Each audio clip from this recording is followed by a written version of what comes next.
Welcome to Peter and Ruffy's Football Show. We're live on PLZ Soccer's YouTube channel. I'm Peter Martin.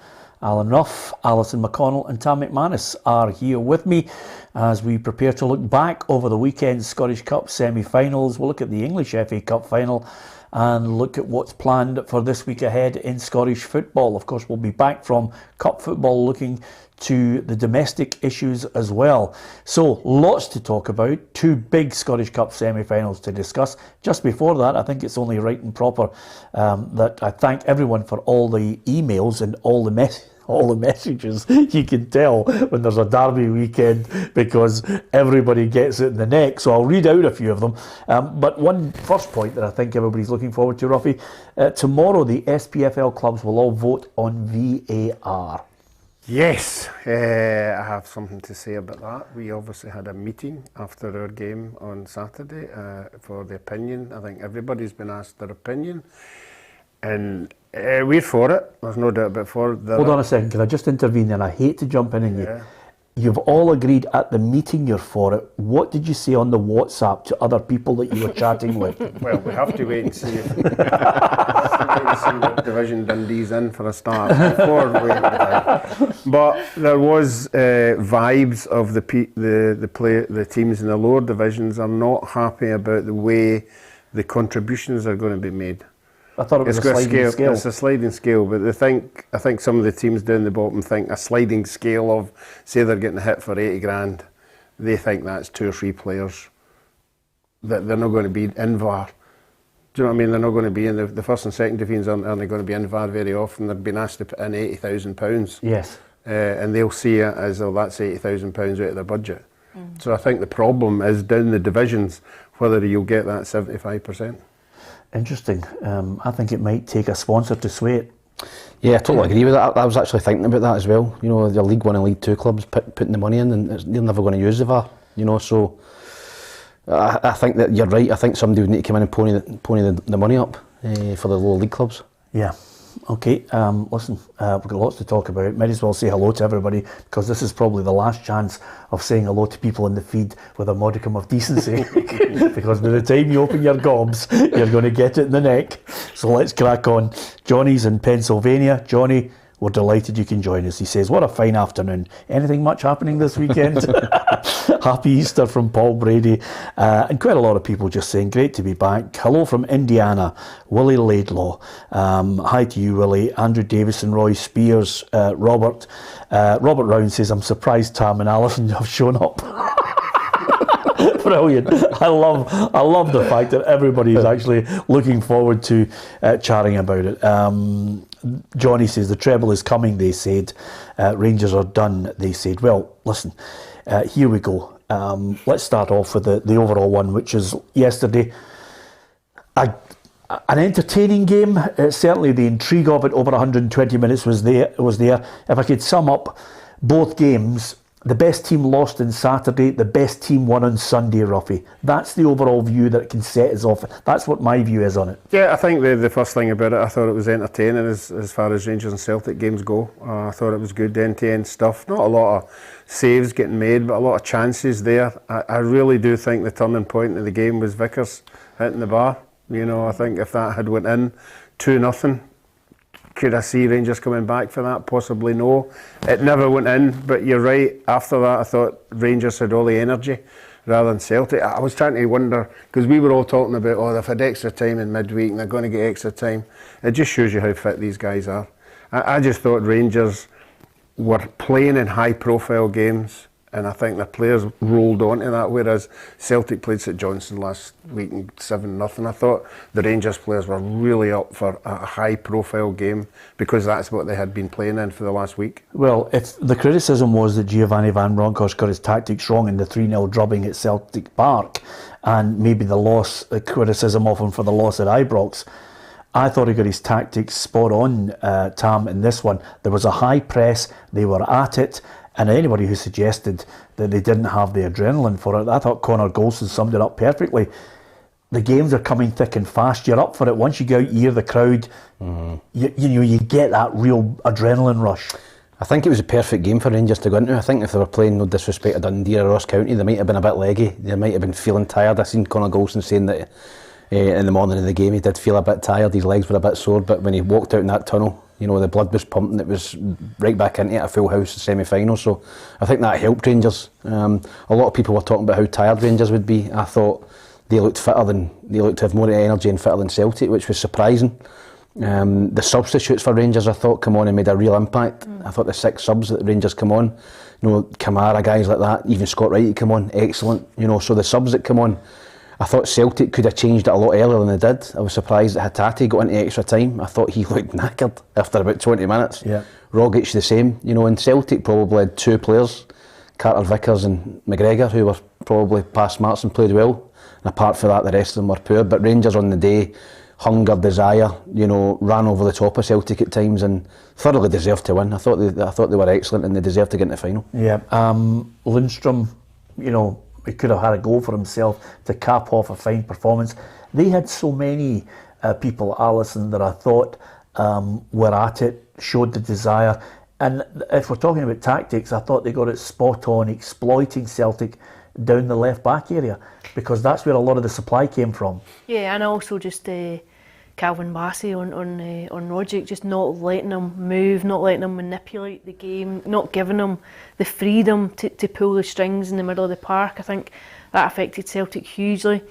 But I thought tactics were spot on. I thought Rangers were the better team over the course of the game. I thought once they levelled the scores, there was an increasing inevitability about the goal coming. I think they looked the more dangerous of the two sides just before the winner, and Joe Hart had one very good save.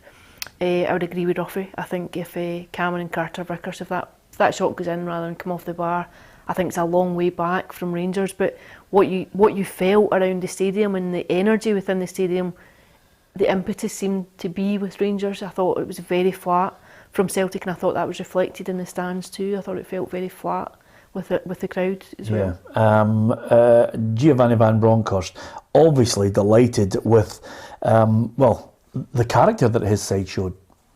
We knew that we were, if we showed character and play the way we can, this team has a lot of character, and that's the thing we needed today. But also physically, I think we looked also strong. It's amazing what a week can do to you. Scott Arfield's getting ripped by his mates for his miss, and then boom, scores a great goal to draw Rangers level. Yep, came on, and as you said, he missed a sitter during the week. You know, they've been disappointed with that, but as I said, the substitutes that came on for Rangers really affected the game. I don't think Celtics did at all, and I think that was the difference. You know, in extra time when you're bringing guys like that on, fresh legs, you know, hungry, you know, and Rangers, you know, deserved to win it. But wonderful goal, it just sat perfect for him, and he curled it into the top corner. And as Ali said there, I think when that goal went into one each, you just felt as if that, you know, Rangers were going to win the game. I thought Celtic would have took penalties at that point. I think they'd have took penalty kicks, but Rangers kept going, kept, you know, believing that they would get the goal. And you know, the energy that Bassey showed. You know, he got up past Kent. You know, Kent's quick, and Kent was running at defence, and Bassey runs by him and puts the ball across. But again, they get that from a free kick where Celtic players are just sleeping. Yep. They're just watching them as Rangers quickly moved. Yeah, they did. Rangers were off and at it. No, they were at it all day. Strikers, you know, I like Sakala's attitude. You know, he's near the ball. Certainly never touched it, but he's claiming it. Oh, you claim everything as a striker. I remember doing that when I was at Dunfermline, and it was nowhere near me. And I actually got the goal, but there wasn't live in the telly. There was 100 cameras there, so I don't think he's going to get it. But listen, he done his job as a striker. You get across the front post, you get across the defender. And unfortunately, it came off the defender, went into the net. But no, I thought Rangers were excellent. Yeah. What about Fashion Sakala? Well, because Rangers now Scottish Cup final, still in Europa League, and the league is not done yet. And Sakala has mentioned that, you know, they can still turn this around. I think we still have hopes, and we are working really hard. We really want to come back and start, maybe coming back on the top of the table. I think it's a very big motivation for us, especially winning against this team. I think it means a lot to the club and also to the fans. I have to tell you, that's the most serious he was in the press conference. You could not wipe the smile off his face. That boy came in happy, and he walked out there with a smile as wide as a Clyde, Robbie. Yeah, and rightly so. You know, that he came on and had a big influence in the game. You know, he'd rather be a starter in the game. There's no doubt about that. But Rangers have got some fantastic games coming up, and I'm sure he'll get his chance. Yeah. Okay. We will talk about Celtic's camp in a minute. I think rightly so. Rangers deserve all the credit. There's a little bit of a downside, which is Aaron Ramsey's injury. I think we're waiting to see how serious that is, because that could be a blow, never mind club, but country. Yeah, I thought his reaction was telling, actually, the minute he went down and he lifted his shirt up over his face. I think he knew the severity of it. I think he knew that it was a bad one. And if it is as severe as what Giovanni Van Bronckhorst had alluded to after the game, then it could be season ending. I think if it is a proper tear, then you're probably looking at minimum of a month. But I think we'll have to wait and see. But it'll be frustrating for him, I'm sure, that to come back in and play a role in a couple of big games this week and then to break down again. Yeah, okay. As far as Celtic are concerned, outplayed in long parts of the game, and I don't think anybody on this panel would disagree that Rangers deserved their win. So suddenly they have to lick their wounds, and Ange Pstecoglou now realises that they have to somehow get themselves up again. Ross County at the weekend, 5 games to win the title. Irrespective of what happened today, you know, we've got 5 games to be champions of this country, and you know, that's doesn't change for us. So we've got 5 games now to concentrate on, and starting next week, and making sure we use today's disappointment to fuel you know, our endeavours in this next series of games. I'll tell you one thing, Robbie, it's not a given up at Dingwall. Well, this is the first time for a long time Celtic have been asked a question. You know, can you get a reaction for losing a game? I mean, Rangers have been doing it for the last couple of months, playing, you know, the midweek games and any game, and everybody's been going, oh, can they do this, can they do that? And now it's reversed now. Celtic have had a bad defeat yesterday. They now need to go to a place where you're rightly saying that sometimes it can be difficult. So all eyes are on Celtic now. You know, can they react to getting beaten in the semi-finals? Sometimes it's harder to get yourself up after a semi-final defeat than a final, because you're not getting to the final, obviously. So I think you'll be looking at certain players going, can they react? Yeah, well, Callum McGregor, the captain, says that the players have to just put this game quickly behind them. You know, we've had a great season so far, put ourselves in a really positive position with 5 games to go, and it's important that we don't let one result affect the whole season. You know, we've put ourselves in a really good position with a lot of hard work, a lot of sacrifice, a lot of dedication, a lot of good football. Yeah, they've still got something to play for. They've now got a double to play for, and they're in a good position. That's the one moment, I think, that they can go away from the game with huge disappointment, but realise what's on offer for them. Yeah, I think the biggest prize of them all is winning the league. And I think that's what Celtic have got to concentrate on now, and they will concentrate on. You know, they've got a nice little gap, but you know, that can soon get eroded. You know, if you don't get up with Ross County and get 3 points, and you've got Rangers that come over the hill, you know, in the next game. So, listen, I think that Celtic on the day just didn't turn up. It's the poorest I'd seen them in a while. You know, they usually come out full of energy. You know, they've done that in the previous 2 games against Rangers. They won at home and even at Ibrox, and they got the early goals. So, yeah, I don't think they had I don't actually think, you know, they had, you know, a header from Jota, which was off target, a swipe from Hatate in the first half, which was well by the post. It was the 52nd minute before Hatate had a real chance and goal, which he put past McGregor. Then you had obviously the one that hit the bar after they'd scored. But other than that, I didn't see any real creativity, invention, intensity in their game that you associated with those 2 games you were talking about. No, I just think the forward players just didn't really turn up. I thought Jota was poor. You know, I don't think he's been great form, to be honest. Maeda is a guy who runs about a lot and puts a lot of work rate in, but me, being a traditionalist, I'd like my striker to be in the box. There was 3 or 4 occasions yesterday where he was back tackling people in left back. You know, and that's great. You know, but for me, you've got other players that can do that. You know, so for Maeda, listen, great, he works hard, and the Celtic supporters like him, but his job's to score goals and create goals. And I thought that they missed Giacomakis. I thought they missed his physical presence. Celtic couldn't get up the pitch. You know, they couldn't hold the ball in and get up the pitch. And you know, I don't think Kyogo looked fit either. Obviously, he's been out a long time, so I just think Celtic over the piece just didn't have enough players on it. Yeah, well, on that point, and this is where I kind of a look at it. I thought you and I were sitting next to each other in the press box, Ali. Kyogo didn't look fit, but on the other people who didn't play, I don't think they were allowed to play, because I thought Rangers got the tactics spot on from minute one.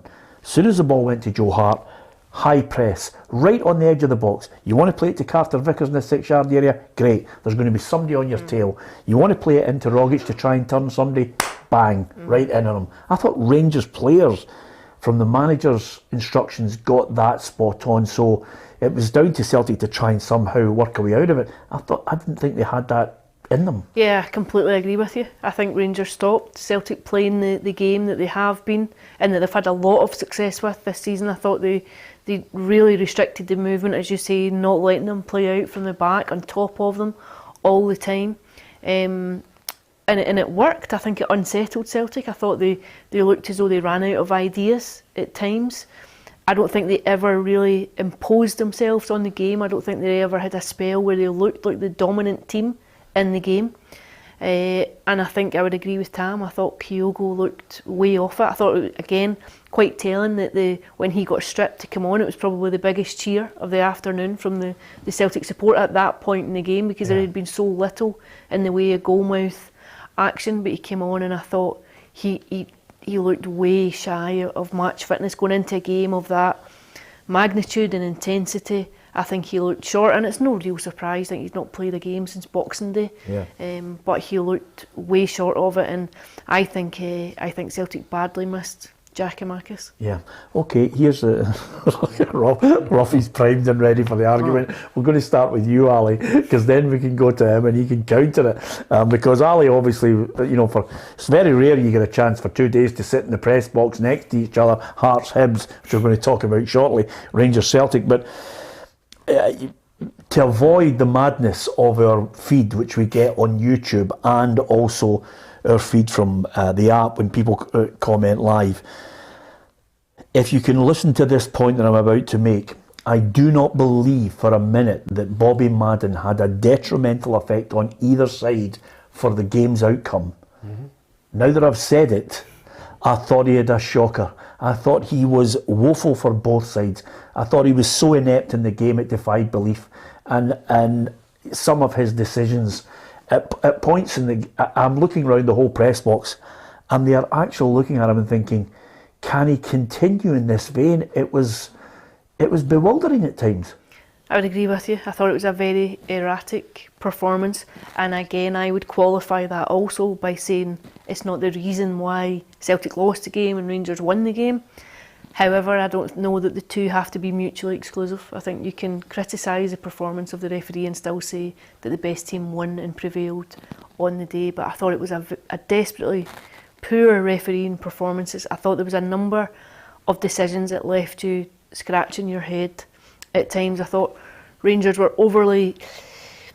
they were very physical at points. It was allowed to go unchecked. I think there were stages of the game where you thought that it was you were going to need someone to come out and maybe throw a hatchet before you were going to get booked. I thought there was a few things that were allowed to go. Hatchets to get.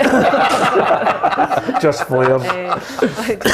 But I thought there were a number of decisions that you would have got wrong. I thought the goal from which Celtic took the lead, I didn't think it was a free kick. I thought it was a very soft free kick to have given. Yes, I'm glad you pointed that out, because Mr. McLeish says it's the big bad ref's fault. Well, I'm glad you mentioned that, because that shows you're not listening. There was an incident, Gallant says, where Maeda was 2 metres offside and it wasn't given. I agree. There was times when I thought Maeda offside, linesman's not even up with play, not helping the ref. Then there was a challenge in the middle of the park on Maeda, which another ref could have looked at and said, "Woof, that's a red card." I thought it was a cynical takeout of him, and the Carter Vickers one. If we're giving free kicks for Carter Vickers with that one, he was falling over. I just thought there was a whole run of decisions that he made that I just thought, he's off it for this one. Yeah, I think it was similar to the day before. I just think the referees, I don't think they're biased. I just think they're poor, and I hate saying that, because I know they work hard at their craft. They're no full time, and are they full time? They're not full time. The referees here, are they? No. And I hate being critical, but it's difficult when you're watching a performance like that. It didn't affect the result, but does full time make your eyes better? I'm just I think if you're full time, it's got to be an improvement. Physically as well, you can get up to play. As you said, some of the lines when the referee weren't up to play, you can't see it. You're miles away. So I thought Bobby was up with play. I just thought he was off it. I thought his decisions were woeful. He was poor, and it was the same the day before. I thought the referee was beaten at the Hibs Hearts game was poor as well, and I just think it's, a lot of people in Celtic Rangers fans particularly say, oh, they're biased or this or that, but I just think they're just average referees. Yeah, and now to a member of the SFA. Come on, on Facebook 20 minutes ago you said they were all right. No, I don't. You've already touched on it. I don't think, apart from the one with Vickers, I don't think there was any of the decisions that they made affected the game. You've still got to play the free kick and you've still got to defend the free kick. Okay, I agree with you, it might not have been a foul, but the thing about it is I think the referees look at it now and get into the games. I don't think they know when to give the first yellow card.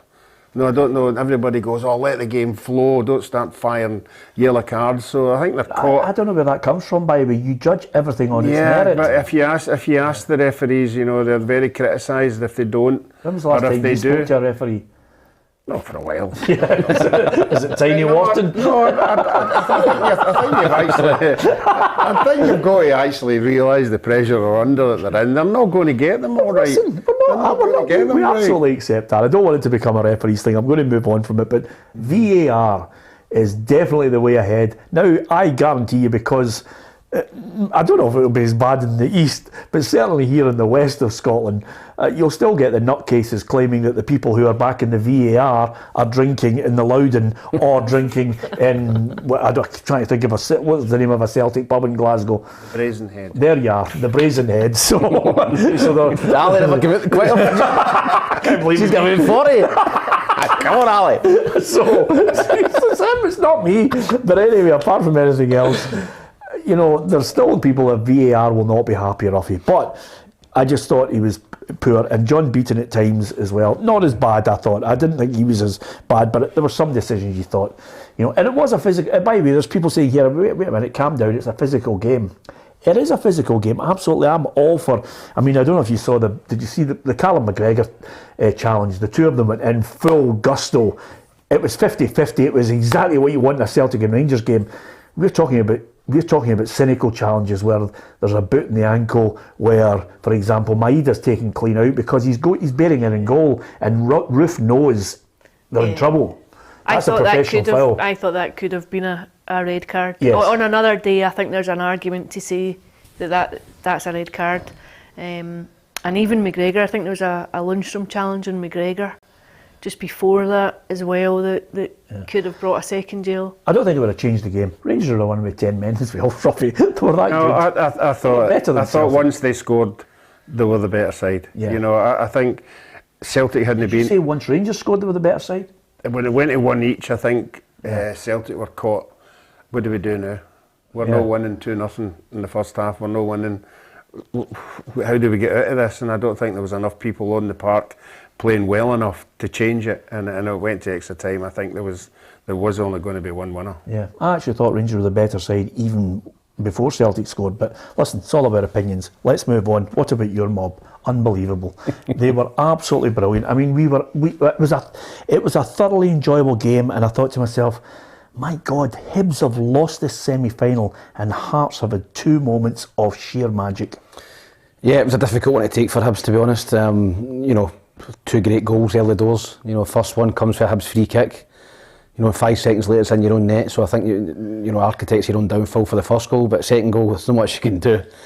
James Scott could have possibly thrown himself and tried to block the shot from Kingsley, but I played with young Stephen who was at Falkirk, and he'd always had that in the locker, and he seems to be getting better and better. And he curls it right in the top corner. And at that point, I'm thinking, this could be 3 or 4-0 here. Fine, this could be a real embarrassing. But fair play to Hibs, they got the goal almost immediately after the second Hearts goal, and then I think from Hibs scoring until the end of the game, I thought Hibs battered Hearts. It doesn't matter a jot, Hearts, the semi-finals are for winning, and Hearts won it and got to the final, but I thought the performance from Hibs was really, really good, and I feel like it got a lot of the fans kind of back on side a wee bit with Sean Maloney, because a lot of them are not happy with the way things are going at the minute. understandably, but I think you've got to give the manager time, and I think that performance was full of verve and hunger and everything that was missing the week before at Tynecastle. And I think, you know, Hearts are a better side than Hibs at the minute. Hibs have got a lot of players out injured, but I thought the performance on the day from Hibs gives you a wee bit of encouragement for the future when you get better quality in the top end of the pitch, because Hibs played really well up until the final third, and bar a great save from Craig Gordon, never really created that much, but heart and intensity, you know, everything that you want from Hibs' performance I thought was there. Yeah, I agree with you. I mean, if I'm going to be absolutely brutally honest with it, especially for an owner like Ron Gordon, if you are looking in and listening to all the opinion right across the board, yes, Hibs played some good football, lost the semi-final, but if you are Ron Gordon and you are seriously thinking about the ambition of Hibs Football Club, it's time to back the manager. It's time to give him the money to go and get some quality in there. You can't let Martin Boyle walk out the door and then suddenly be in a situation where you don't replace that quality, because they had no strikers, and I think the midfield area needs supplemented, the back line needs supplemented. He's got to back them up with money and say, okay, we are seriously going to back you, because if we don't, Hearts are going to sail off into the distance and we're just going to be fighting to try and get in the top 6. That's how serious I think it is. And for people who are judging him on a game-by-game basis, I've been like you to see Hibs on more than a few occasions this year, Tam. I can see what he's doing. He gets it little 20-minute spells where they play some nice football, but he doesn't have the quality to finish it. They are absolutely lacking in the technical players that Sean Maloney wants the team to play with. And they're going nowhere unless Ron Gordon gets his finger out and gets money to them. Yeah, I think they've got to sign established players. You know, they've signed players in the summer. They signed the young lad Melkerson, who's going to be a good player. He's not ready to play every week at the minute. They signed the other lad, Hoga, from Norway as well. They brought Harry Clark in and loaned a young player. Rocky Bushiri, a young player. Ewan Henderson for Celtic, young player. So these guys will be very good, I think, in a year and a half's time. But Sean Maloney might not be there to see that through. So yeah. I think you're right. You've got to give him money to go and sign a 27 or 28-year-old player that's got 300 games under his belt in the Premier League or down in England. You know, and that's going to cost money. And I think that you're right. You can see patterns of play with Hibs, but if you've not got any quality, if you've not got people that can finish it in the final third, then you're just going to be a team that keeps the ball well. And if you've not got that final product and the end product, then you're never going to win games. So no, I think you're right. Ron Gordon's put a lot of money into Hibs. They're doing up all the hospitality. You know, they're doing the training ground up. They're putting a lot of money in. But the most important thing for me in any football club is the team, and your team's got to be good. And if the team's better, if you give the manager more quality, then the team will get up the table and the fans will come back again. So a lot of the fans are a wee bit disillusioned now with the team. But I think that performance on Saturday, the Hibs fans were at home disappointed, but they've seen a team that gave everything, and I think that's all they're wanting. Yeah, well, they'll get the attitude of we're going to fight, Ruffy. But I think some people, I've heard some criticism, which I think is a nonsense. The manager's too intense. The manager's message is not getting across to players. I think a lot of people are talking a lot of crap. I think if they give the manager a chance to build his own team, they're going to be in with a shout. It's time for the Ron Gordons and your chief executive Ben Kensel to step up there, Ruffy, and say, right, here's the plan, because Sean Maloney's a winner, as Neil Lennon was. I think you need a manager. Stubbs was the same. You need a manager who's changing the mindset of Hibs thinking, oh, we just want to occasionally get to a cup final, or we'll maybe try and beat Hearts once or twice in the season. That's not the attitude. Yeah, but at this moment in time, it's not what the fans think, it's what's the players. Where do they take out what he's telling them? You know, and if they buy into what he's doing, then that's the way ahead. You know, for me, it's just strikers, the end product. If you've got a decent striker, or two decent strikers, I think Hibs have got two decent strikers, that could change the whole thing, because if you're doing all your good work in midfield, you've got to have an end product. I mean, I don't know, Tam will tell me, who's the top goal scorer at Hibs just now? This season? Yeah, there'll be nobody. I can't think anybody more than 10 might goals. Still be Boyle. Yeah, so you can't go through a season, you know, with no firepower. You look at all the other teams, you look at Sims, you look at Boyce, you look at the Rangers team, you look at the Celtic team. All the teams that are up the top have strikers who get 15 goals, 16 goals. And if you've not got a striker that can do that, then you're not going to be anywhere. The difference was the boy Sims for Hearts. I thought he was excellent, scored a great goal.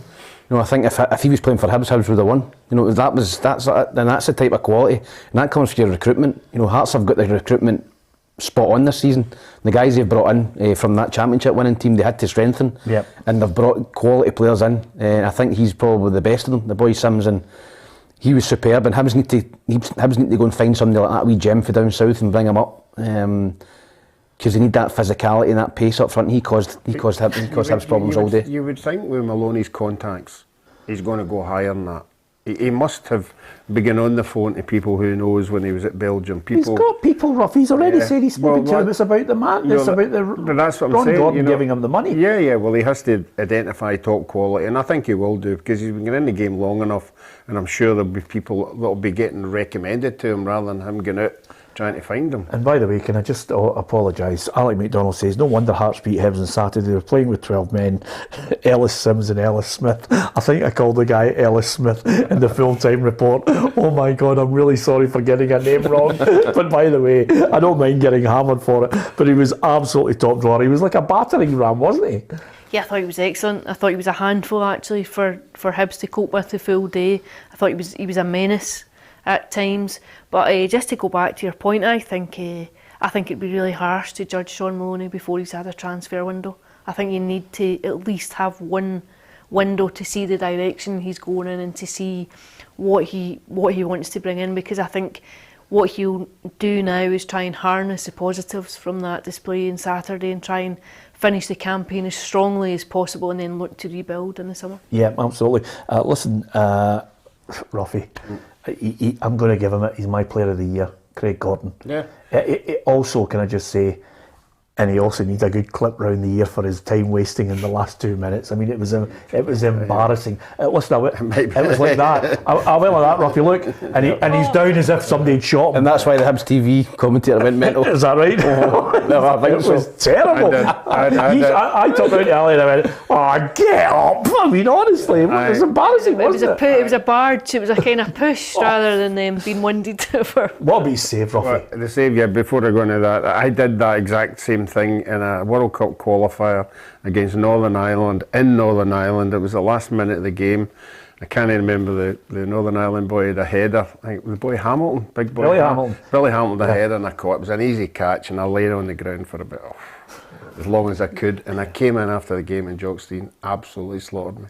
Yeah? Absolutely slaughtered me. I just couldn't believe it. What did he say to you? It just says, don't start all that stupid stuff. Yeah. You know, just go on the game. Don't do that. Yeah. I mean, look. So it started with you. No, I loved the 6-yard one where you moved it to one side and then you could move it away to the other. Honestly. Here, team you're part of a team, you're winning 1-0, there's a minute to go. that was before the pass back, wasn't it? Time waste. Yeah, I don't mind how much time wasting. Get it in the corner. I can't imagine a game without the pass back rule. You must have just wasted so much time. He did. Bounced it, picked it up, bounced it. The older guys watching the show, if they ever watched time wasting way back, Ronnie Simpson would get the gun, he'd bounce it about the 18-yard point. He'd just bounce it. He bounced it about 40 times before he kicked it up the park. It was absolutely no, but if you were playing in the 40s, late 40s and the 50s, if you bounced it 3 times, the centre forward bounced you into the back of the net. No, Craig Gordon, as I said, I thought the turning point in the Rangers Celtic game was the Vickers hitting the bar. 2-0 up, I would have thought. And again, Craig Gordon, the save. The save wins the game for me, you know, and it just shows you how important these big moments are. Yeah. And he's now in I've got 3 now for the Player of the Year, so he's moved into. So I've not nominated him yet, but he's in my 3. Who are your 3? My other 3 now. I hope you can ask me that. Barry Mackay was in it. Barry Mackay? Yeah, he was in it, aye. You get nominated for having 4 good games? No, I thought he's a tremendous game. I thought he's a tremendous season.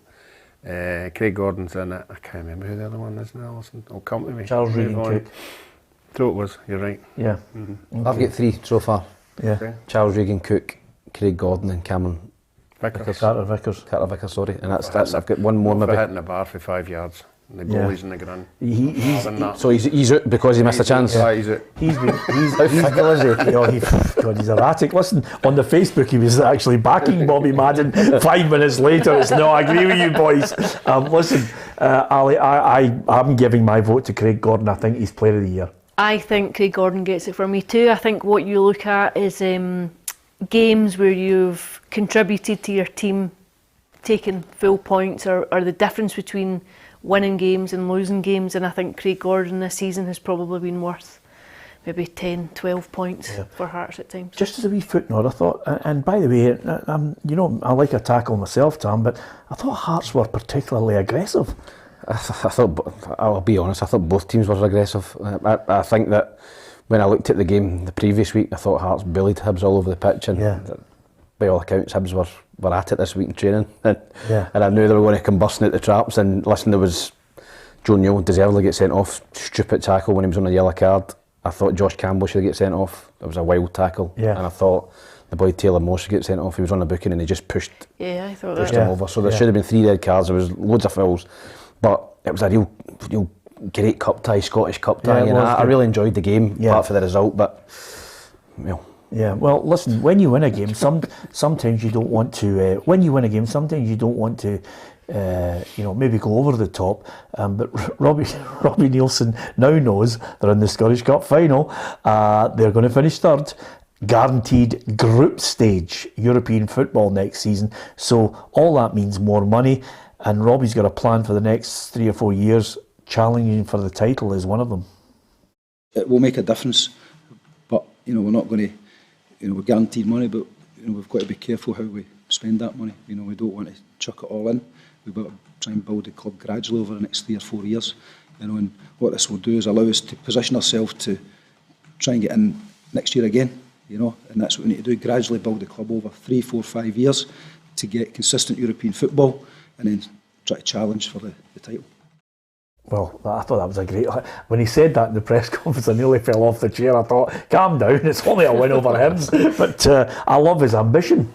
Yeah, and I think if you to look at where Hearts were this time a year ago and where they are now, I think you know, it's been a remarkable turnaround. I think they really kept faith with Robbie Neilson, and they've had their reward for what's been an excellent campaign. I thought, you know, they've been very consistent over the piece, and I think it's something to look forward to. I'm sure his ambition will be to look long term like that, but I think if they do guarantee the windfall that comes with getting into the group stages, then obviously he'll be keen to reinvest as much of that money as possible in his playing squad. Yeah, I think the big decision, as I mentioned earlier, is really for Ron Gordon and the board there to see if they're really going to match the ambition, first of all, of getting Maloney. Although we all agree that Jack Ross was maybe sacked prematurely, he brought Sean Maloney in. He's got a good pedigree, certainly from being the international assistant of Roberto Martinez.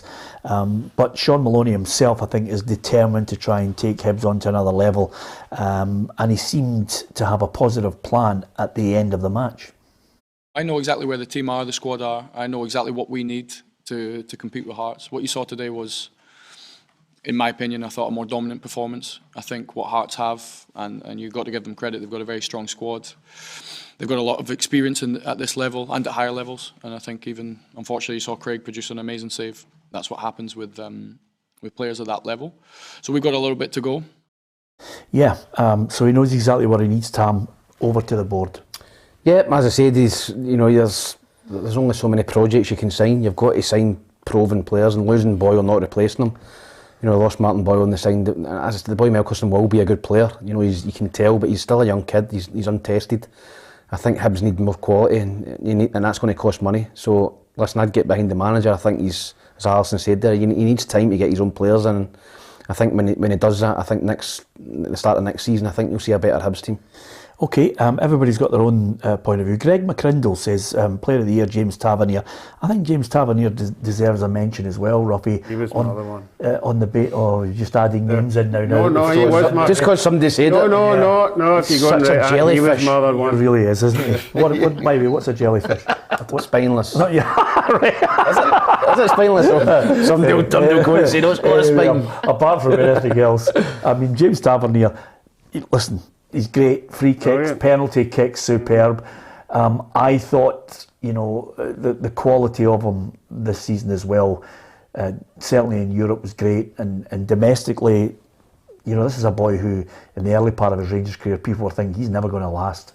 Yeah, I think it was because, you know, Rangers were losing a lot of goals down that side of the park, but you've got to imagine the runs that he's making, you know, up to the opposition's 18-yard line. You've got to cover for him, and that's why he was getting caught out. But certainly his contribution with goals and balls into the box and assists, you know, he must have a tremendous amount of assists. Yep, he's in my 4. Yeah, okay. Don't worry, we'll be adding other names that Robbie will go. I never thought of him, I'll fire him in as well. Lots of people posting messages. Celtic were second best in an exciting tussle yesterday with not much great football on show. The ref was poor, but not much point in blaming or calling him out when you, the media, and definitely not the SFA, accept those standards without criticising them. I think you're a wee bit wide of the mark there. I think we've been fairly scathing on him. Stuart says, well done Rangers, who were better team on the day against Celtic. Disappointing for Celtic, who never really reached the heights of previous encounters due to Rangers' good play. I think you're right, Stuart. He says it's all about Celtic dusting off and refocusing on the league. John says, Celtic supporters bleating on about Rangers' stronger tactics when they support a team who has a tactic, pull down opposition players early and moves to prevent them breaking, is a complete joke. So clearly it's great that people see the game in different ways. Celtic were the better team in 2 previous Old Firm games and won. Rangers were the best team on Sunday and won. End of, says John. And you know when John says end off at the end of a message, that's, I don't care what your opinion is, that's it. And read out Peter, please. I've got to read out Peter, haven't I? I put Peter on because I've got to read it, right? So here's Peter McAleer, who obviously thinks there's no way Peter's going to read out his mail, but I'm going to, because if you give it out, you got to take it in. But Peter, who's clearly off at a tangent here, says, I'm glad you all picked Celtic, because I think we all did, didn't we? Yep. 2 extra time victories, it sticks in your craw, Peter. Saw your weak dig at your hoops being 6 point ahead in the league. This is from my after-match match report, and he says, helicopter Sunday, anyone? I'm glad you remembered my commentary. I look forward to swing your wee woman's face on the show on Monday.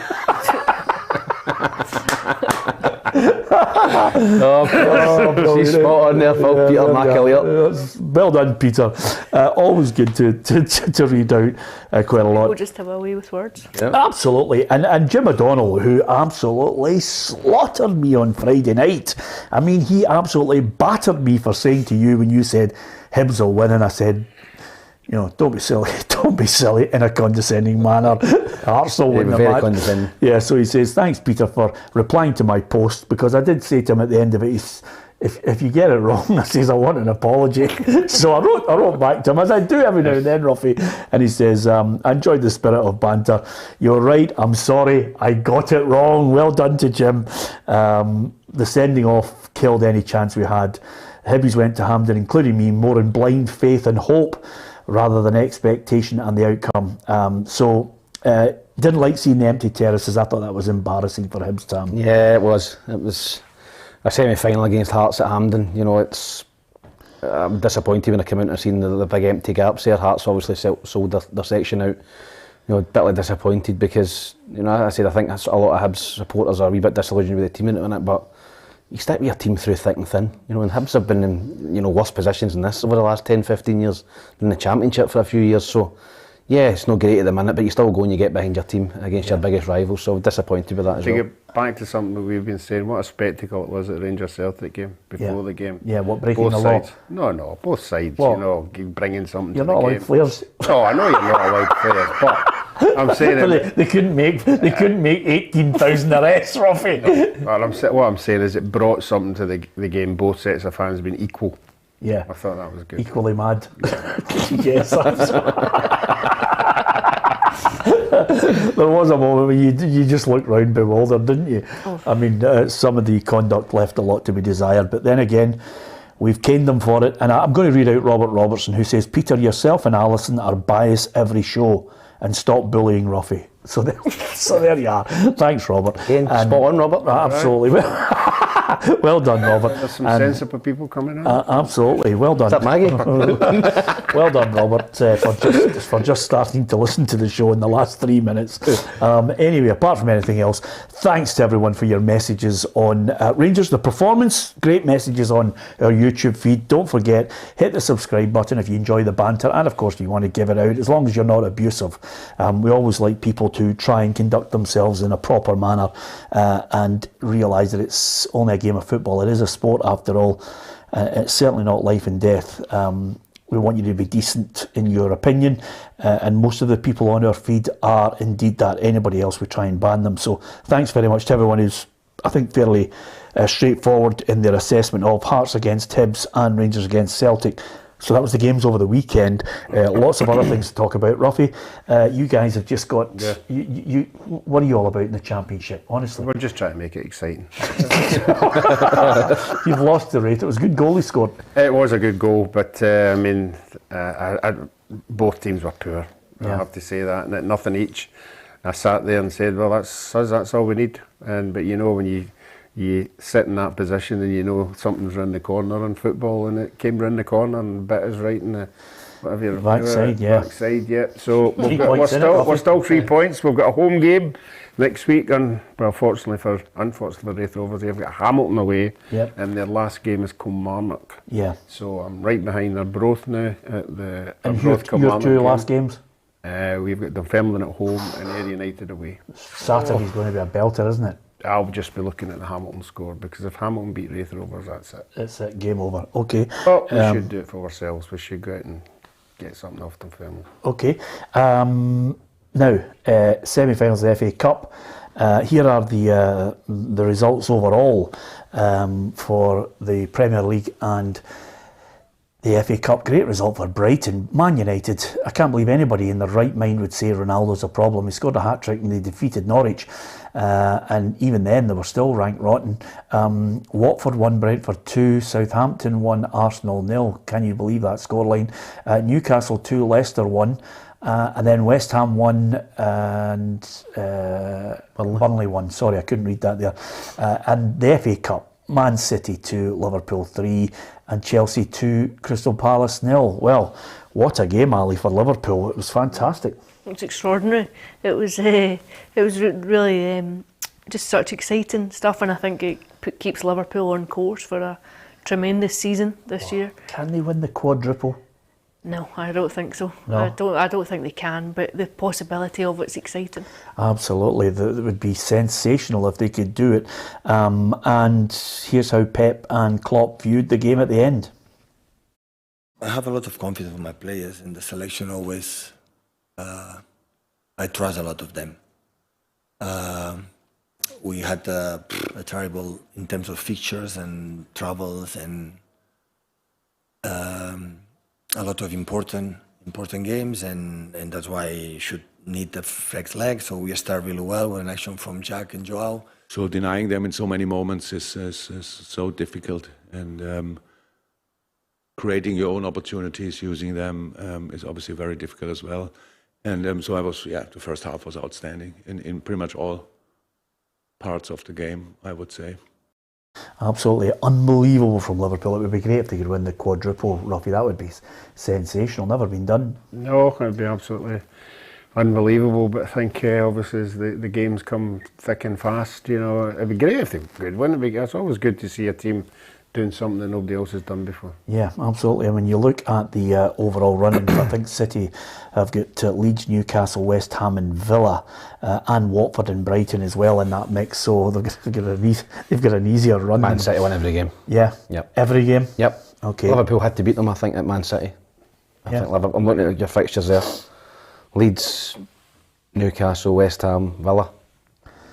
Any chance. Okay, there you are. You heard it here first. We'll get back on and give him pelters if it all goes pear-shaped.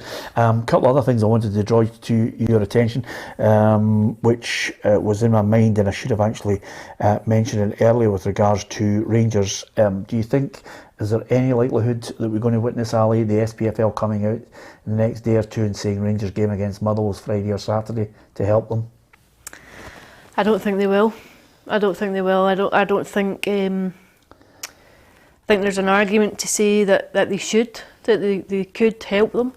But I don't know. I wouldn't hold your breath for it. Yeah, I think it would be nice if they could. Yeah, I think it would be as well. I mean, we had wee Barry on saying on numerous occasions how much it was hindered them, you know, so it would be nice to help a Scottish team, but as Ali said, there's too many every other country moves it to help their clubs, and we've never done it. Yeah, but remember that Celtic and Rangers done it. But there was a minor technicality with this country in relation to the other countries that you're talking about who've helped the clubs. I've got a clue. We're backward. You know, we're just a wee group of people who just end up going into a room and punching each other and stabbing each other.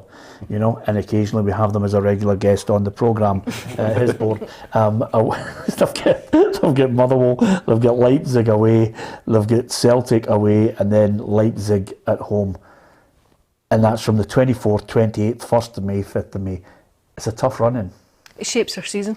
Yeah. It basically is definitive in how the campaign plays out. I think you'd have to say Leipzig will be formidable opponents. I think there's you look at it and you think that Dortmund were the team to beat, but I think Leipzig beat Dortmund 4-1 a fortnight ago. I watched them last night, Ali. Would you believe it? I watched the Bundesliga just to see what they were up against, and Bayer Leverkusen, they get a good 1-0 win away from home. They've got some tasty players. So it is going to be a challenge. I don't think it's one where, you know, Rangers, and I don't think Giovanni Van Bronckhorst and the players will just say, "Oh, write it off," because, you know, I think they've proved that they've got the makings of good teams in Europe that they can beat. So I don't think they'll get in there with an inferiority complex.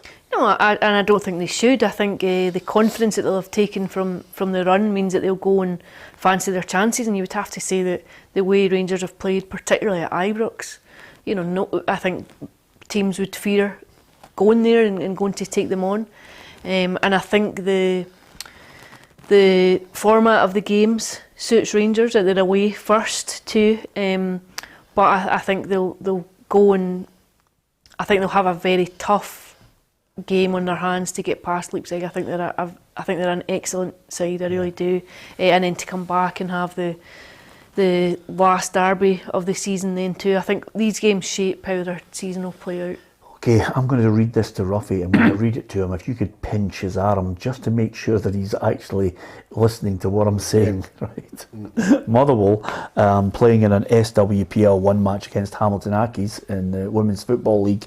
It was a strange old game because basically post-match it was marred when 700 spectators who were in attendance at the match couldn't believe it as a group of masked, it could be masked men and women, came into the stadium, and basically they had balaclavas on and confronted some of the officials inside the stadium. And now's the time to nip his arm, honestly. And the reason? I have no clue, but the officials and the security, which wasn't all that big when you consider it's a women's game, it's 700 people in attendance, but there was women and children there, and this masked group with balaclavas on came in and obviously started to cause mayhem in the place. Could it have been an Easter egg hunt? It was no, I don't think it was an Easter egg hunt, but I've never witnessed.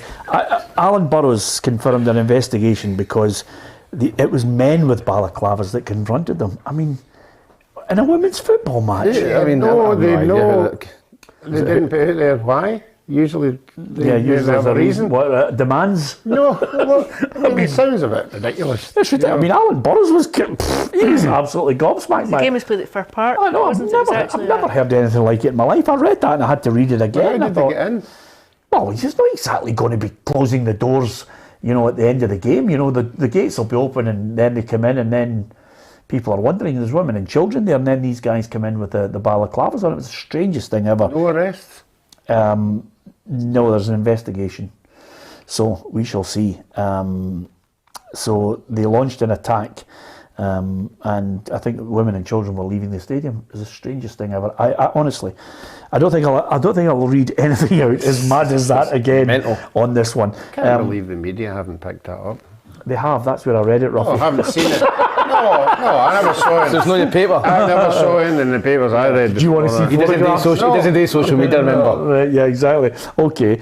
Right, last couple of things before we say farewell. Sir Alex Ferguson, he'll be at the Football Writers. It's a Lifetime Achievement Award, Ali, and I think absolutely fantastic. He's going to be there at the Player of the Year Awards. I would imagine he's going to hand over a Manager or a Player of the Year award.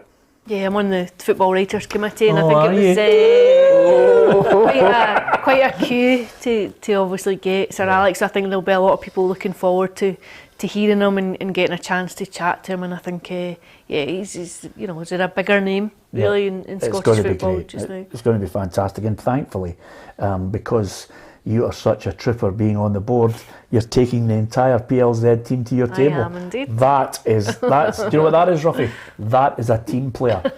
Yeah, you and all Team your player, freebies. Ruffy. You and all your freebies. Well, Team player, Ruffy, remember that? You should still thinking about that at the end of the night and the barbell hits a bit. That's just yours. Yeah. Well, if you know, I'm so glad that we're with Ali, because usually I'm at Hugh Keevans' table and it's like there's a lager and there's 9 straws. Help yourself. You know. So hopefully Ali's going to be a little bit better on the barbell. 20 years ago, Ruffy, a famous movie was out that inspired a generation. I'm going to take a guess with Bend It Like Beckham. Did you read that? No. We did. No. We spoke about it before the show. Ruffy. Stop lying. Yeah. Aye, we did. Ali, back me up. Nobody's mentioned it. Oh, Bend It Like Beckham. I mean, fantastic. Did you watch that movie? Aye. It was a great movie. You didn't say that. Eh? He said something else. It was the other one you said. No, I don't go down that road. Anyway. Budget movie. 2020. Made a lot of money. Anyway. This one is about a girl who obviously is challenging, you know, family values and the way, you know, the Asian community have this expectation of women and what their role in life is. And I think it also opened the door for a lot of ethnic minorities to, you know, to view football and view opportunities that are there in life, whether it's football or otherwise. I thought it was I loved the movie at the time, you know. It was fantastic. Did you like it? I loved it. I actually watched Keira it Knightley? Keira Knightley, I actually watched it recently with my own kids one night. Yeah, It was such good fun. It was fantastic. Goalie was poor. The goalie at the near post was just dreadful. I mean, honestly. Let's get on there. I mean, when she actually scores the goal, I thought, I was shouting, what's the goalie doing? What's the goalie doing, Tom? It was one of those. But thanks to Matt, who says, was the movie that one about Senga and Ruffy? That's 40 years ago, Matt. Certainly Also not. made in America, that one. Yeah. Not as good as Gregory's girl. Yeah. Well, can I tell you something? It clearly is, Ruffy, because it is one of the biggest grossing movies about football in the world. Wow. It's Bend It Like Beckham. Wow. So they got it right. I think they just hit the right tone of aspiration, trying to challenge, you know, old values about what women can do, what they should be doing, what they can achieve. And I think you only have to look now. I watched a thing on the BBC News this morning. You only have to look at the people who've been inspired by it, who are now playing women's football at the top level and having a career. I think it's just if you can see it, you can aspire to it. I think that's the important message, that has to be visible, that you have to inspire a whole new generation of women. And I think probably one of the best ways to do that is by having a successful team. I think when Scotland made it to the World Cup a few years ago and qualified for the first tournament, then interest probably was at its height. I think it's about trying to sustain that interest and trying to make sure there's as many opportunities for girls as there are for boys. Yeah, thanks to everyone who's escaped to victory, says Michael Crooks. And Stephen says, Ruffy, fight back, for God's sake. They just want you to show a bit of spine, you know, in this one. Fight back. By the way, Derby County officially relegated to League One. Lost 1-0 to Queen's Park Rangers just a few moments ago. I wonder where Rooney will end up now, because to be fair to him, he's battled well for them. He has, he really has. But 20 point deduction, was it 20? 21? 20, I think it was. He was always up against it this season, but interesting to see what comes next. Absolutely. Okay, 2 quick points to finish with. Marlon says Gregory's Girl 2 should have been a blockbuster. Oh, what a film that would have been, Ruffy. Geez, how many more can you coach in these big movies? It's incredible. They're taking that to another level. Oh, I'm sure you could have taken it to another level. Anyway, apart from anything else, last point, we've had an Old Firm battle, we've had an Edinburgh Derby battle. Are Celtic going to capitulate now because they've lost that game, or are they going to march on to the league? No, I think Celtic win the league. I think they'll win the league. I think they'll do enough to get over the line. We were speaking to a few Rangers fans yesterday, Ali. There's a feeling of Europa League final and then the Scottish Cup. Can they keep it going on all three fronts, league as well? I think that's certainly the ambition. I think they'll be looking to do. I think this weekend is significant. I think Celtic going up to Dingwall is a big game. I think if they were to stutter at all, you would just offer some encouragement to Rangers. I think if they come through that test, then I think it'll just embolden them ahead of the final few games. Last word with you, Robbie? Yeah, I think Rangers will put a lot of pressure on Celtic, and a lot of Celtic supporters will be hoping that their team can bounce back for the weekend. Yeah. Do you think Celtic will win the league? Yes. Rangers Europa League? Hope so. And the Scottish Cup, who are you going for, Rangers or Hearts? Rangers. At this moment? Yes. Okay, unless there's injuries. Tam, I'll probably be cutting the grass that day. There's no, just about to say, there's no point in asking you any more questions because your team is out of everything. Anyway, we're out of time. Thanks to Tam, thanks to Robbie, thanks to Alison.